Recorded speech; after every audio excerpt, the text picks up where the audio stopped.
Vamos a leer en esta noche en el Evangelio según San Mateo, capítulo 16, versículo 13.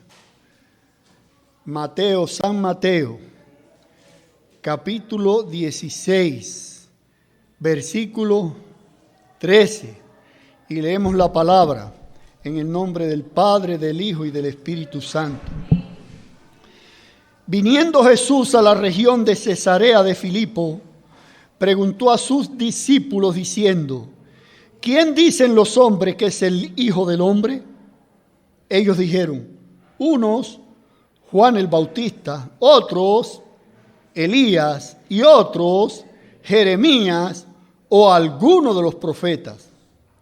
Él les dijo: ¿y vosotros, quién decís que soy yo? Respondiendo Simón Pedro, dijo: tú eres el Cristo, el Hijo del Dios viviente.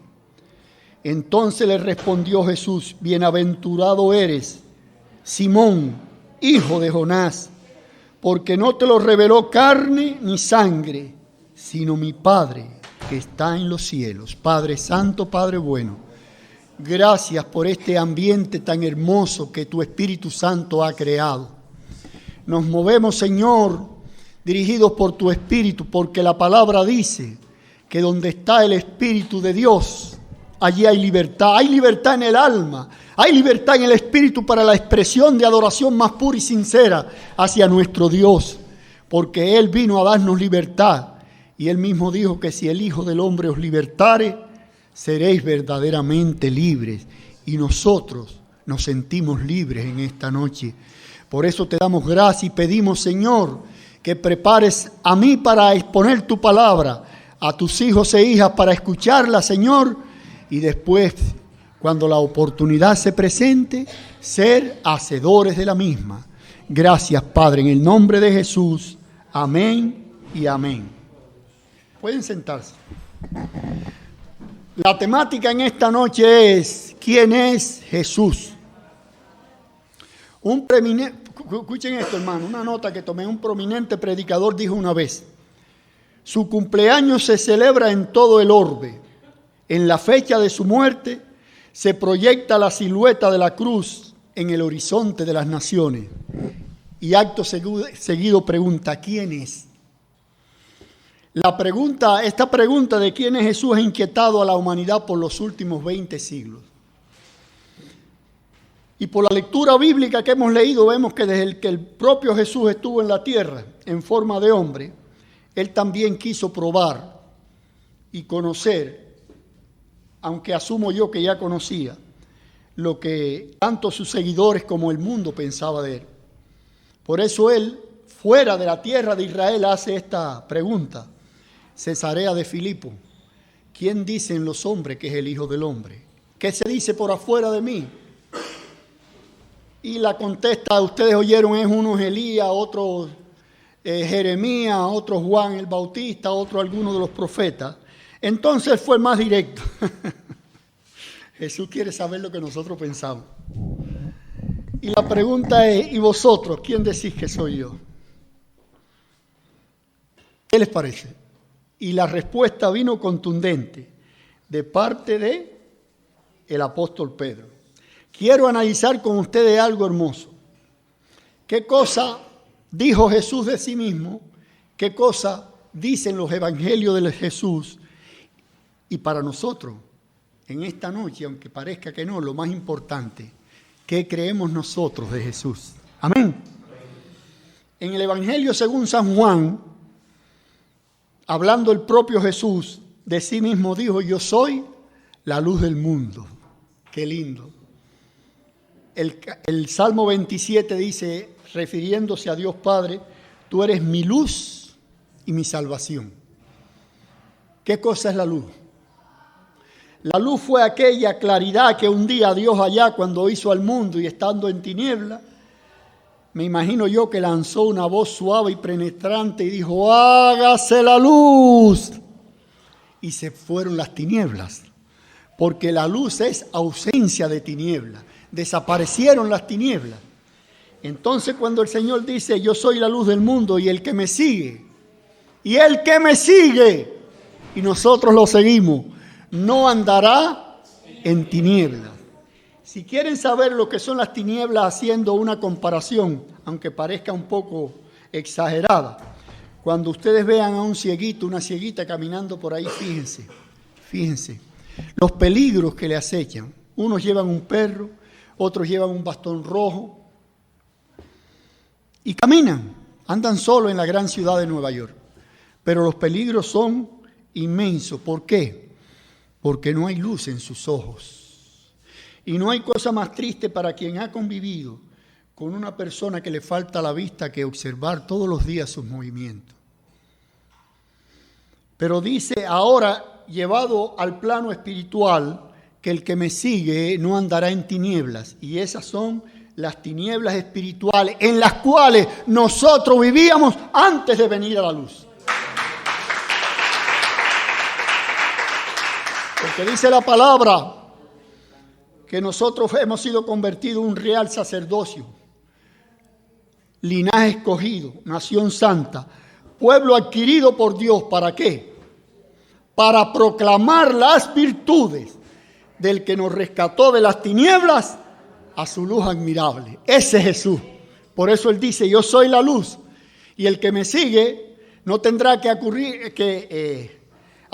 a la hechicería, ni a la idolatría, ni a todas esas cosas extrañas que son enemigos del alma humana. El que me sigue tendrá la luz que viene de arriba y las sombras no lo podrán coger. Qué lindo y con qué propiedad. Ninguno de los profetas que haya pisado la tierra, ningún hombre recoge la Biblia, que se atrevió a decir algo parecido a eso. Yo soy, el gran yo soy. En el propio Evangelio según San Juan, capítulo 10, versículo 7 dice, yo soy la puerta de las ovejas. Aleluya.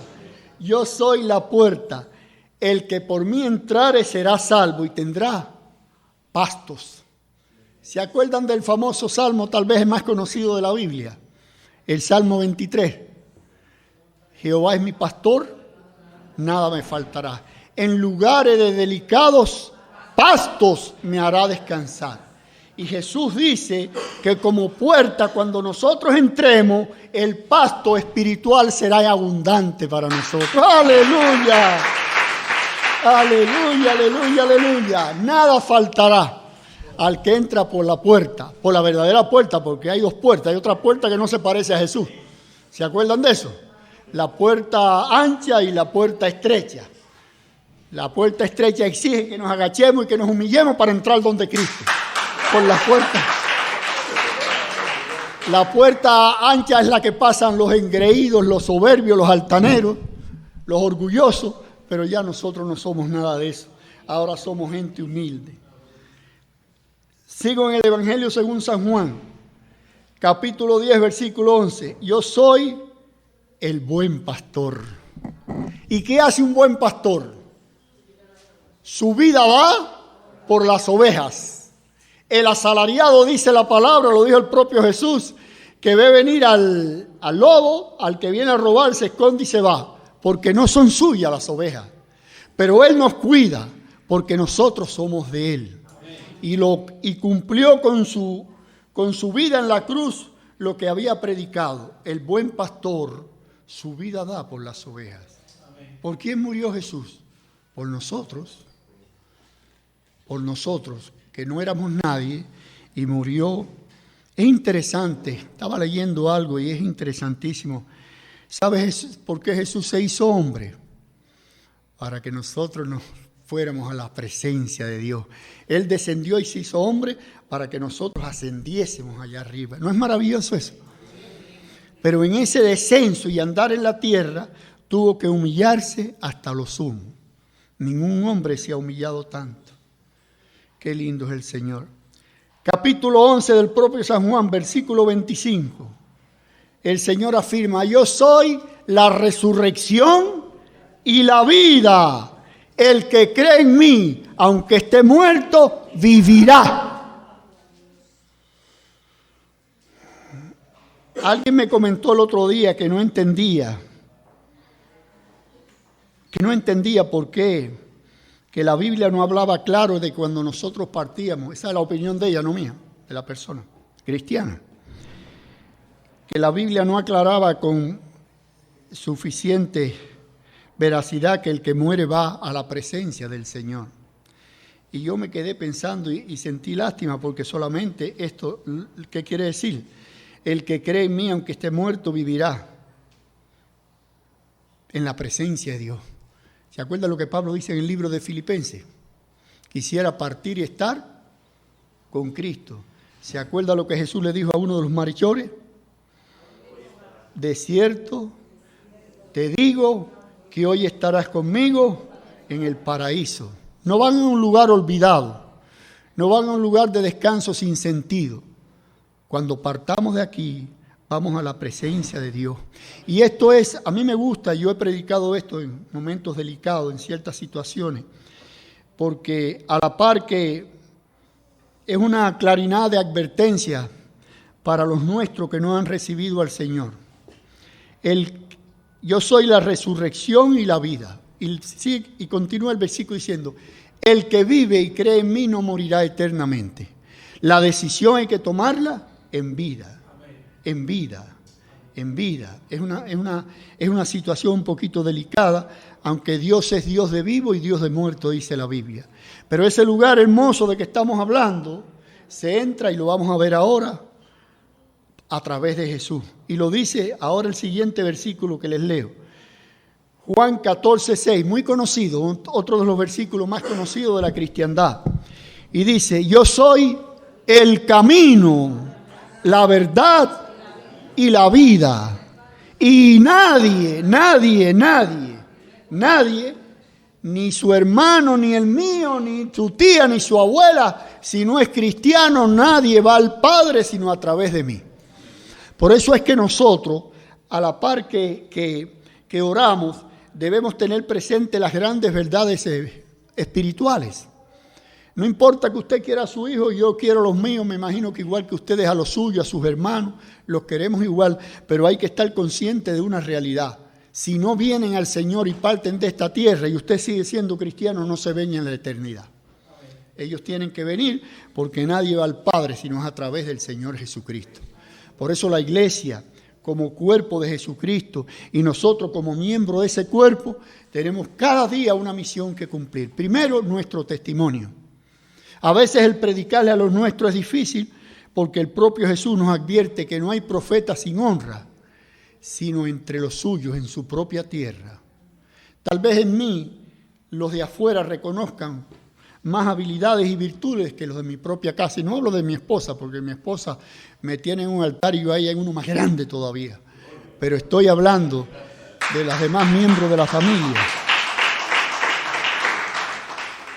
De los demás miembros de la familia que quieren llamar a fulanito para que le haga esto o aquello, cuando usted, que su hermano, su tío, sabe más que el fulanito que van a llamar. Y uno se tiene que encoger de hombre, déjalo que pase. Gloria al que vive. Pero ya saben que hay un solo camino para llegar a Dios Padre, uno solo, es a través de Jesús. Por eso cuando nosotros venimos a Jesús, ya estamos en el camino. Estar en Jesús es estar en el camino.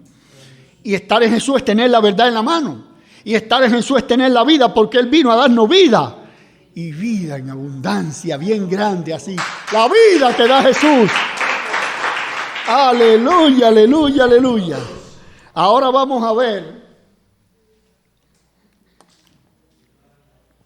qué dice el Nuevo Testamento en varios pasajes bíblicos del Señor Jesucristo. Ya vimos lo que decía el mundo, lo que dice el propio Señor. El apóstol Pablo, entre paréntesis, un criterio muy mío, esto no lo dice la palabra. Para mí, el hombre que más se pareció a Jesucristo en la faz de la tierra fue el apóstol Pablo. En todo. Dice el apóstol Pablo en Efesios 2:14, refiriéndose a Jesús, Él es nuestra paz. ¿Saben que en los Estados Unidos se venden billones de dólares en tranquilizantes? ¿Sabían eso? Porque hay millones de personas que no pueden dormir. Y no pueden dormir y están inquietas todo el día porque en ellos no hay paz. Es un volcán rugiendo todo el tiempo. Es una mente que no tiene descanso. Es un alma confusa. Es un espíritu en tinieblas. Pero cuando Jesús llega, llegó la paz. La paz. ¡Aleluya! Y es el tesoro más hermoso que podemos tener. El vivir en paz primero con nosotros mismos. Porque hay quien no tiene paz ni consigo mismo. Hasta soñando pelea consigo mismo. Pero cuando el apóstol dice, Él es nuestra paz, es porque Él ha llegado para darme la paz interior que tanto necesito. Sigue el apóstol Pablo diciendo en Colosenses 1:15. Aleluya, aleluya. Refiriéndose a Jesús, Él es la imagen del Dios invisible, el primogénito de toda creación, primogénito de todo. Antes de toda la creación, antes de nada, Jesús existía. Jesús, como el Padre, no tiene principio, ni tendrá fin nunca. ¿Qué dije? Pero como al Padre nadie lo ha visto ni lo puede ver, ¿por qué? Bueno, una de las grandes verdades, según el capítulo 4 de San Juan, es porque Dios es espíritu. ¿Sabían? Dios es espíritu. Pero para tener una imagen, Él dijo en el propio, el Señor Jesucristo, en el propio capítulo 14 de Juan, el Padre y yo, uno somos. Y aquí Pablo dice que Él es la imagen. O sea que cuando vemos a Jesús, vemos al Padre. ¿Y cómo yo puedo ver a Jesús y al Padre? Facilito. Si Jesús es la imagen del Padre, escuchen esto, y yo y usted fuimos hechos a la imagen de Dios. Cuando lo miro usted, estoy mirando a Jesús y estoy mirando al Padre. ¿No es maravilloso eso? ¡Aleluya! ¡Santo! Sigue el apóstol Pablo inspirado. Gloria a Dios. Es un hombre que vivía con el Espíritu surtiéndole de ideas tremendas. Gloria a Dios. Timoteo 1:17. Primera de Timoteo le llama Rey de los siglos. Los reyes que hoy tiene la tierra y reinas que son varios, son reyes mientras vivan. Después de muerto, a rey muerto, rey puesto. Y cuando lloran y despiden a uno, al otro día están dando aplausos recibiendo el que viene. Así es la vida. Pero Jesucristo es el Rey de los siglos. Lo fue antes, lo es ahora, lo será toda la eternidad. Aleluya. El autor de los Hebreos, libro de desconocido autor, dice en su capítulo 1, versículo 3, refiriéndose al Señor. Escuchen qué palabra más linda.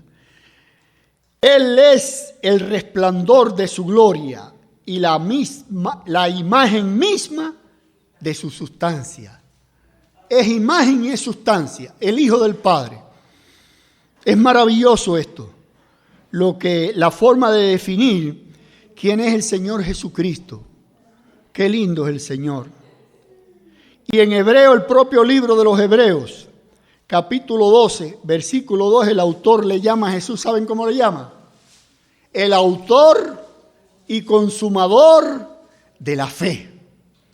En otras palabras, que si su fe no está arraigada, enfocada, dirigida y encauzada al Señor Jesucristo, eso es una fe falsa. No cambie la fe de Jesús por ningún santico, ni por ninguna cosa extraña de esa, ni por ninguna matica, ni por ninguna imagen. Es la fe en el Señor.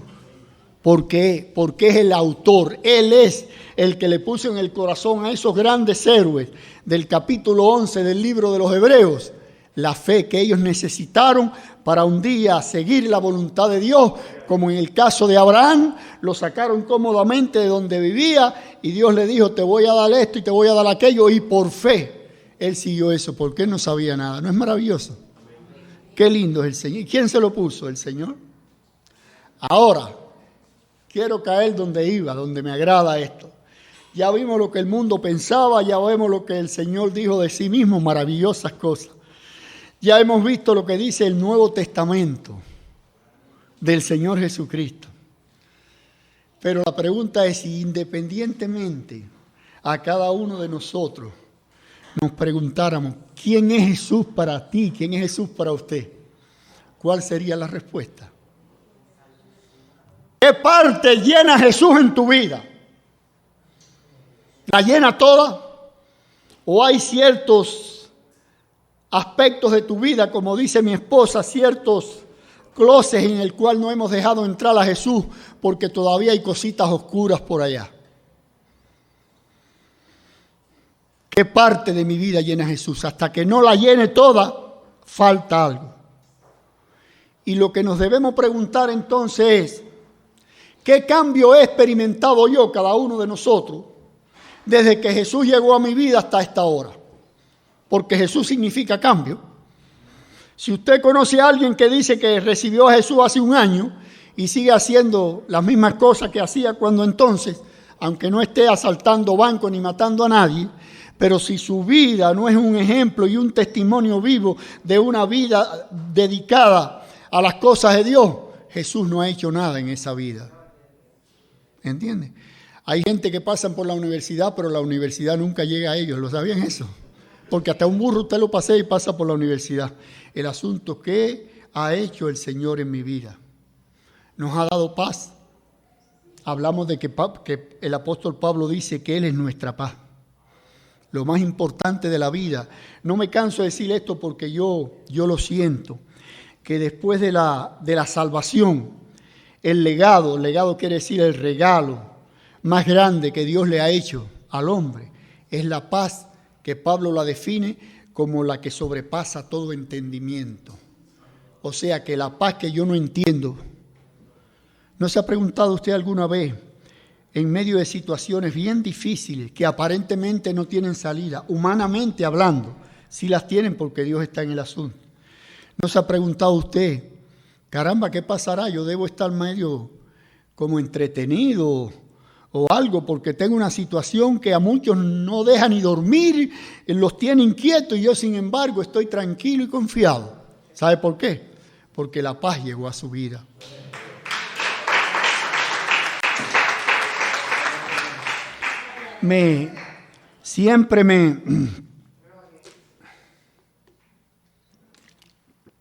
Siempre me admira que cuando Jesús nos promete como una dádiva hermosa la paz, fue a unas horas con conocimiento de lo que habría de pasar al otro día, en medio de una situación que le espera la muerte más horrible, y él lo sabía, no le sorprendió.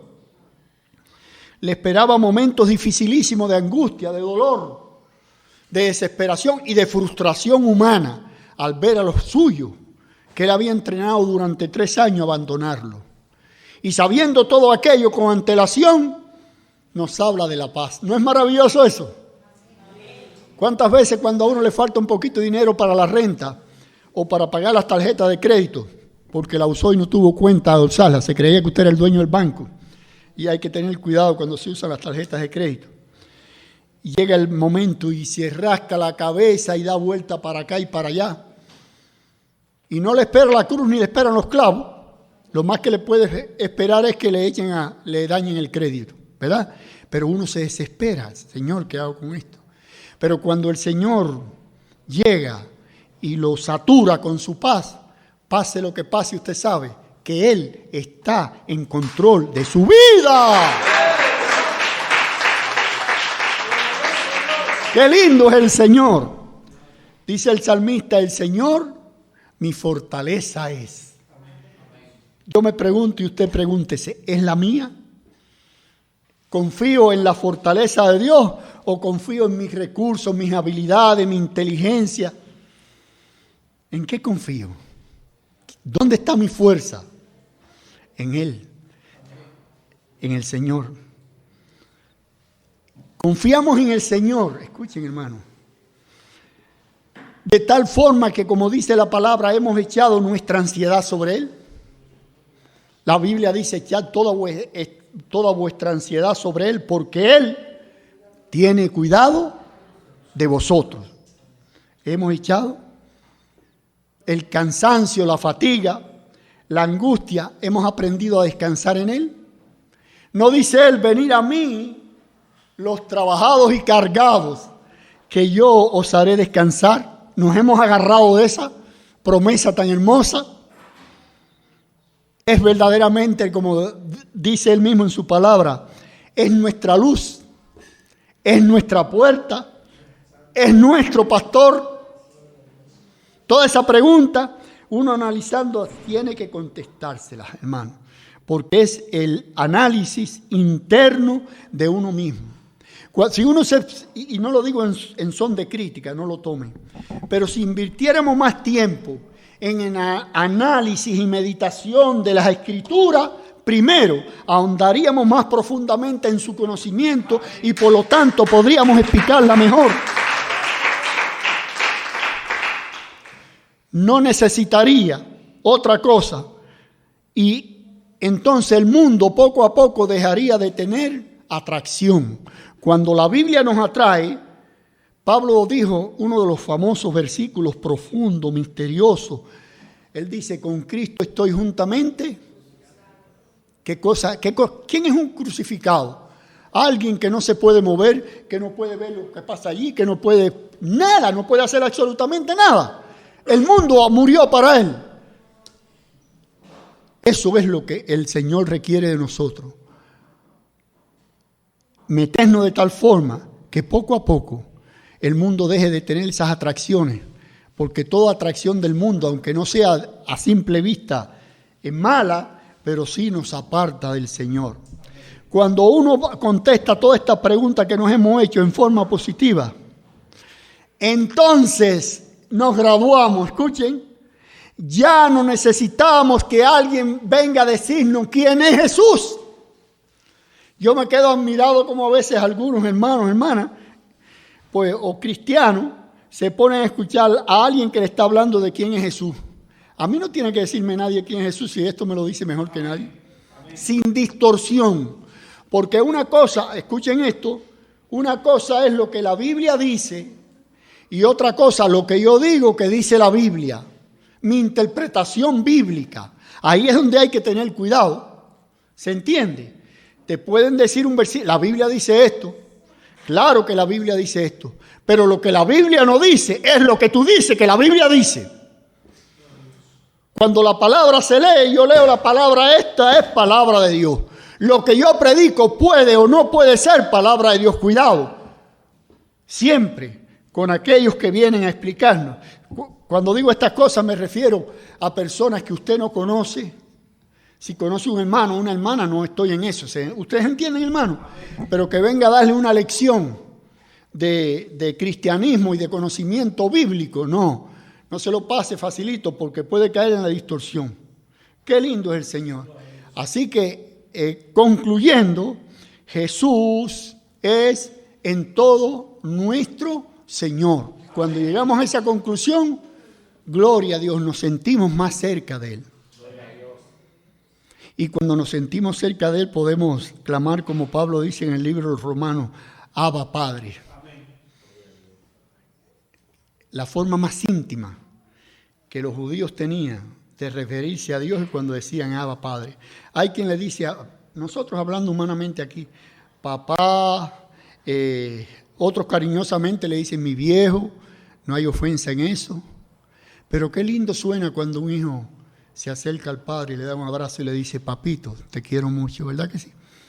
Pues esa palabra es lo que significa Abba Padre. Y que cuando nosotros lleguemos a tener esa intimidad, que sintamos verdaderamente que estamos hablando con Él y que Él nos escucha y nos comprende. Porque a veces, lamentablemente, no todo el mundo nos entiende, no todo el mundo nos comprende. A veces los seres más queridos no entienden nuestra forma de ser y proyectarnos.